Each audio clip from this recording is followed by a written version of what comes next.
Hello বন্ধুরা, আসসালামু আলাইকুম। আপনারা সবাই কেমন আছেন? আলহামদুলিল্লাহ আমি খুব ভালো আছি।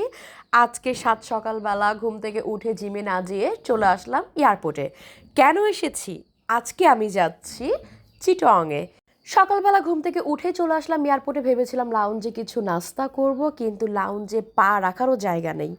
কি আর করব, বাইরে বসেছিলাম এতক্ষণ। আর এই দিকে তো ফ্লাইট এতটাই ডিলে যে মেজাজ খারাপ হয়ে গেছে, প্রচুর ডিলে ফ্লাইট। ফার্স্ট ছিল 30 মিনিট ডিলে, তারপর করেছে 40 মিনিট ডিলে, এখন 1 ঘন্টা 20 মিনিট ডিলে। অনেকক্ষণ ধরে অপেক্ষা করতেছি। প্রায় আধা ঘন্টা ডিলে হয়ে গেছে।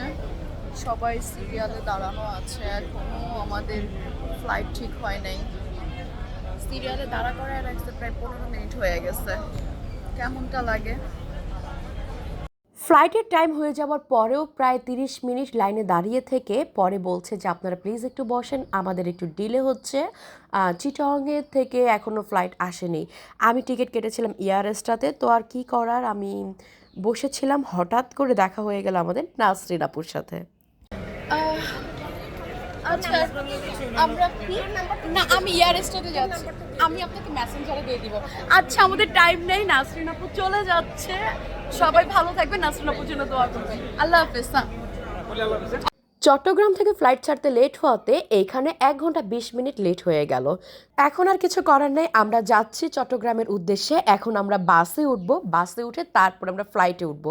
এয়ারস্টার শুরু থেকেই আমি এয়ারস্টাতে ফ্লাই করি, কখনোই এরকম বিলম্ব হয়নি। আজকেই এই ফার্স্ট এতটা বিলম্ব হয়েছে।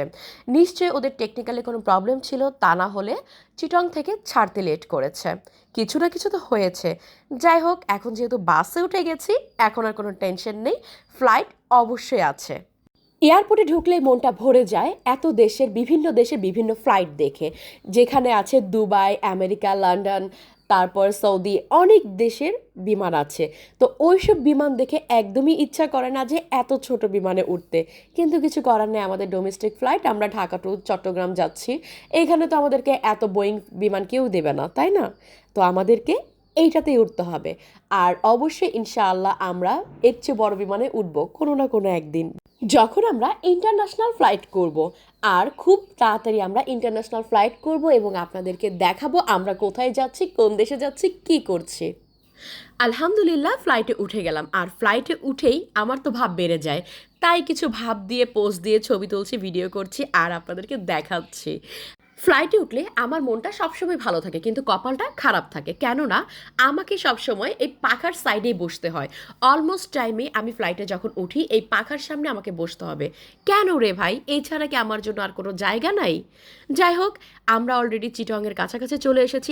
অনেকগুলো জাহাজ দেখে আমার মনটা আরও ভরে গেল, কেননা এগুলো নিজের খালি চোখে খুবই দেখা বিস্ময়কর। জাহাজের সামনে গেলে একটা কি দুইটা জাহাজ চোখে পড়ে, কিন্তু ফ্লাইটের উপর থেকে সবগুলো জাহাজ আমি খুব সুন্দর করে দেখেছি। আলহামদুলিল্লাহ, এখন আমি ফ্লাইট থেকে নামছি। ফ্লাইট থেকে নেমে দেখি এয়ারস্টার বাস দাঁড়িয়ে আছে, যে বাসটা ভরতে মিনিমাম 10 থেকে 15 মিনিট লাগবে। তো আমি সেই রিস্কটা নিতে চাইনি, এমনিতে আমার প্রচণ্ড লেট হয়ে গেছে, আমার কাজের ওখান থেকে অনেক ফোন দিচ্ছে আমাকে।